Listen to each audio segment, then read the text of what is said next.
Hi, my name is Brian, and I'm the HiPod Professor. And today, we're going to go ahead and take a look at a 2-card TCG grading order we just got back from GameStop. And so let's go ahead and turn the camera around and see what we got. Okay, so let's take a look at what we got from PSA this time. We only have 2 cards in here. This is a TCG order from my daughter.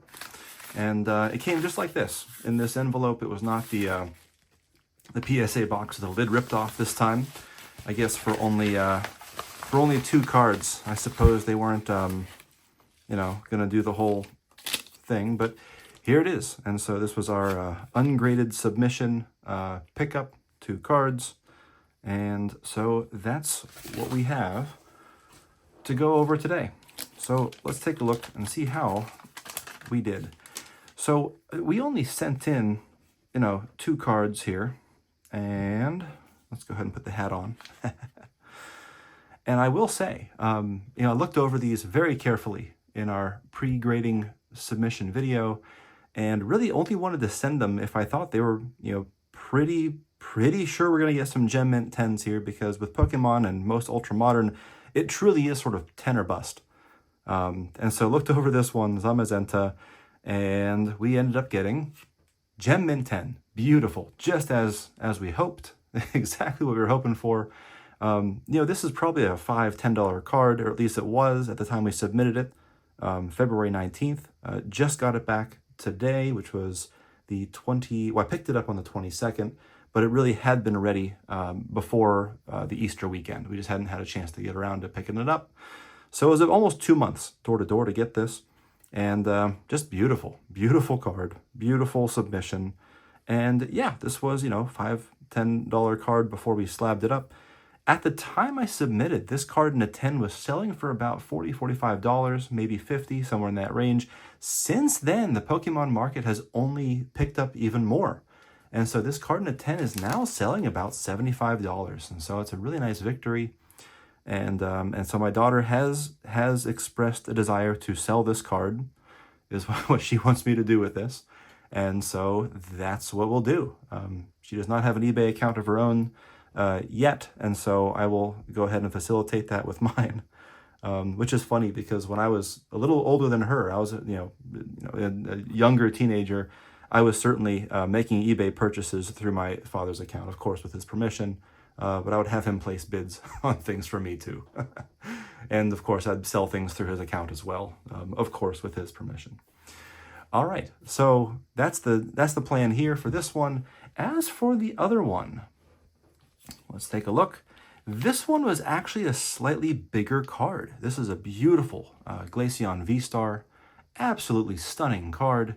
We really looked this one over carefully, looked over all the cards really carefully, because again, if they aren't going to get a 10, they're really not, pretty much not worth sending in. But this is a nice card, ungraded. This one was selling for about $25 at the time. And then at the time we submitted, this card in a 10 was about $100, $95, $100, somewhere in there. As with the other one, since then, this card in a 10 is now selling for about $125, $130, somewhere in that range. So a nice value bump if we can get the 10, if we get the 10. So what did we get here? Again, looked over it very carefully. I found nothing wrong, and we got an 8. Near mint. Very strange. And so yeah, kind of a head scratcher. And so I mean, really, I was trying to explain to my daughter, she's 8 years old, why did this get this number and this one got, why didn't this one get the 10? And I told her, look, one of 3 things may have happened here. A, I might have missed something when I went over this card. B, PSA could have damaged this card, and so I need to look at it very carefully and see if it matches the condition tier of what it was when I sent it. Or, the third option, maybe the grader just had a bad day? I don't know. Oh, they had a fine day with this one. But I really do want to pull the light over a little bit. I do want to get a really good close look at this if I can, if it will let me. There we go. And I do want to take a good close look at this just because I am baffled as to what they saw that would make this not... Well, and it's one thing, like, 10s and 9s, they're basically indistinguishable. And so I wouldn't put up a fuss, really, if this had gotten a 9. But the fact that it's an 8 is just kind of a... and I'm going to really try to put this... try to get the edge here. Really looking for anything on here that could potentially lower the grade, and I just don't see anything, really. I'm trying to get the light on there. There's a beautiful texture, beautiful shine on this card.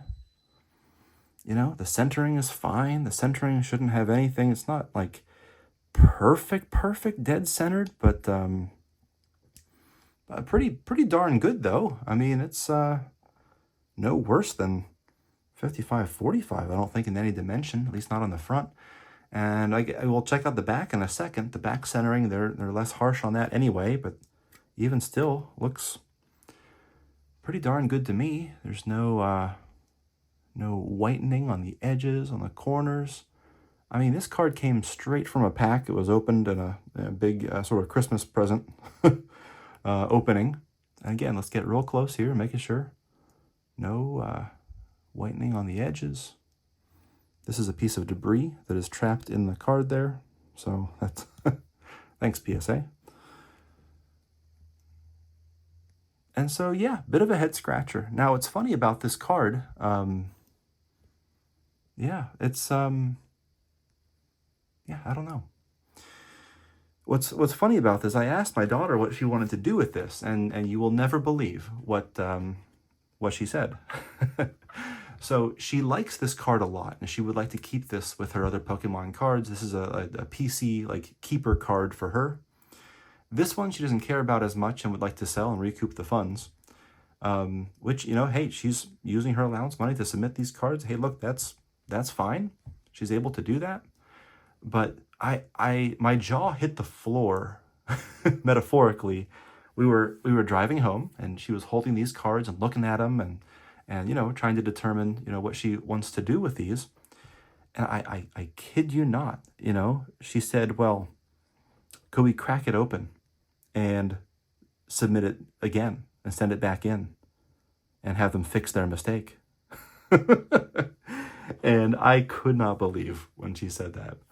And I told her, well, I mean, I told her, well, to be honest, I've done that before, and yeah, sometimes you do get a better grade.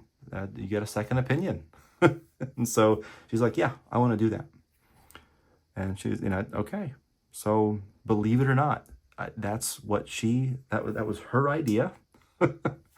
I guess she, I don't know, might have a different philosophy from me. She does want to go for the 10 for her PC. Great, that's up to her. I asked her, what if it comes back a 9? And she said, I'd be okay with that. She said, that's fine. But she really wants to go for the 10. So this will be a really amazing experiment, because it sounds like we're going to be cracking this open and submitting it back through GameStop again sometime in the future, which is just incredible to me that she wants to do that. But okay, to each their own. So mixed result here. But yeah, this was how we did. It was a smooth transaction, smooth pickup again through GameStop. And yeah, I would 100% recommend them as a group submitter. And so if you do have orders or you're planning to send it through PSA, and you're not a Collectors Club member, yeah, get a better rate by submitting through GameStop. All right, thanks for watching, and have a great day. All right, so one final little part about this. I went ahead and examined it. I examined this card a bit more closely because I just wasn't, I don't know, I wasn't ready to be done with it yet, and I wasn't ready to crack it out yet. And so what I did was I actually re-watched my analysis video. I had a pre-grading analysis video, watched it carefully, and when I watched it, something did jump out to me that I didn't see in person. And it does not show up on any of the PSA scans. And it doesn't even show up when you put it right under the light. And it's on the top border of this card. And if you get really close to it and you put the light right on it, it disappears. You can't see anything of what I'm talking about. But there's a little bit of splotching. It almost looks like it's staining on the top border of this card, but you can't see it under the light. The only time you can really see it is if you back it away from the light a little bit and put it almost into the shadow. And there you can see right above this V in Vstar. So you got a little bit here, a little bit here, and then all through the top here, there's little splotching. And it even happens a little bit over onto the border here, just the top part of it. And so it's so minor, you can really only see it either if it's at like an angle or under a shadow. And because again, right in the direct light, it disappears. It goes away entirely. Like, what the heck? So, yeah, aside from that, that's all I found that was on this card that would have made it not a 10. And so, I don't know. That's how it was out of the pack. Maybe some foil or hollow foil shimmer got misprinted a little bit on the top border. Huh. But yeah, that's all I can really see. And again, it goes away in the light. Like, it's not even really on there. And so, yeah, that's all I can really think of that would have made this card not a 10. Again, it went right from a pack into a sleeve, and again, quality control is pretty high for this stuff. And so, no other blemishes, no other flaws. Centering's okay. No whitening on the back edges. It's effectively a perfect card. And I'm pretty harsh when I look at these cards and send one in. So because I found that, I asked my daughter, well, do you still want me to crack this out and then resend it? She said, nope, you can leave it as it is, and she'll happily keep this for her PC. So that's the plan. That's what we're going to do with this revised plan. And at least I found something. Whether or not, again, that little dots above the V, is that really why? I don't know. I mean, feedback would be nice, I guess, but I'm still not confident that I couldn't crack it out and send it back in and it come back a 9 or a 10. But that's why, many people say that PSA stands for please submit again. All right, well, thanks for coming along with me, and I'll see you in the next one.